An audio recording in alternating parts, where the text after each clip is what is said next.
Cord cutting is good, cord cutting is great, but cord cutting comes with one giant flashing neon requirement: kick-ass internet. Check this out, guys. This is insanely great. It's got a 28.8 BPS modem. And it's not just about speed either, so let's dive in.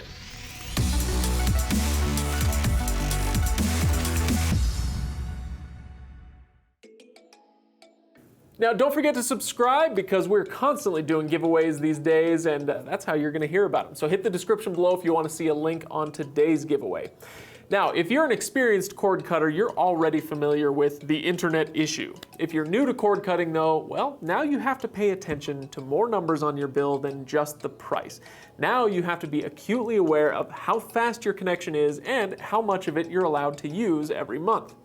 Because if you're streaming, you're dealing with huge amounts of data. Let's put it this way. The text file I wrote this video on is about 20 kilobytes.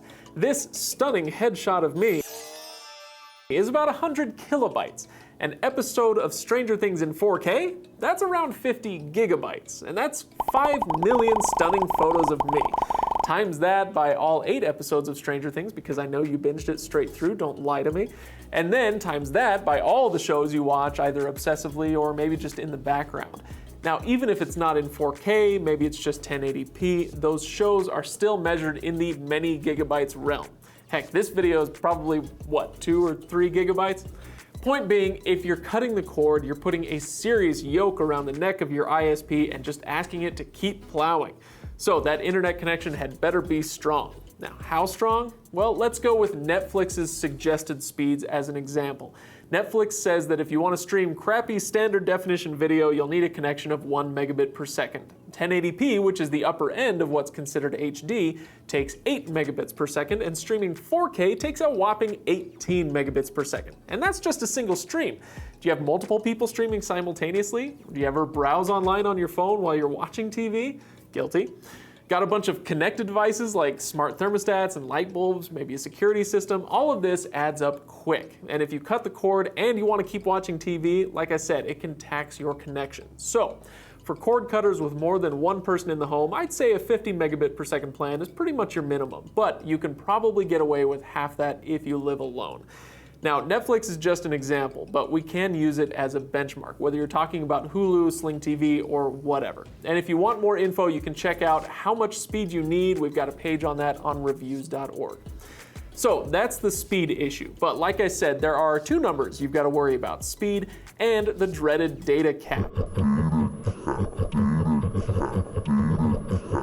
This is, well, it's exactly what it sounds like: a cap on how much data your internet provider will let you use on a monthly basis before they slow your connection speed to a trickle or charge you hefty overage fees.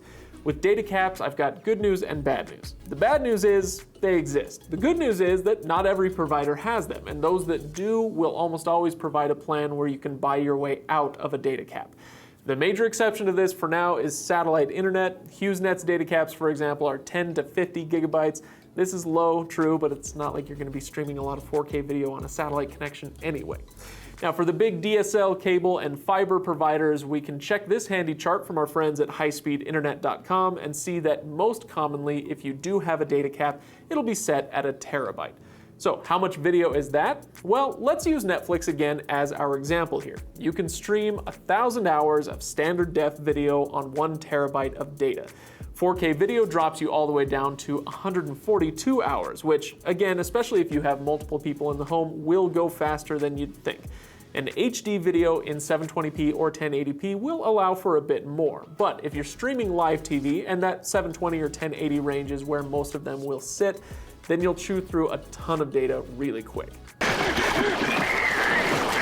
So I guess the real lesson from all this is that if you want to cut the cord, good, I applaud you, but at least a little bit of the money that you're going to save should be going into getting a fast connection and shelling out for an unlimited data plan if you can.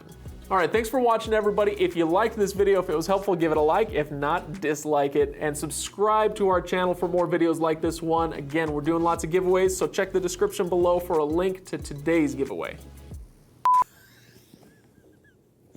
Professional, right here. Yeah, right here.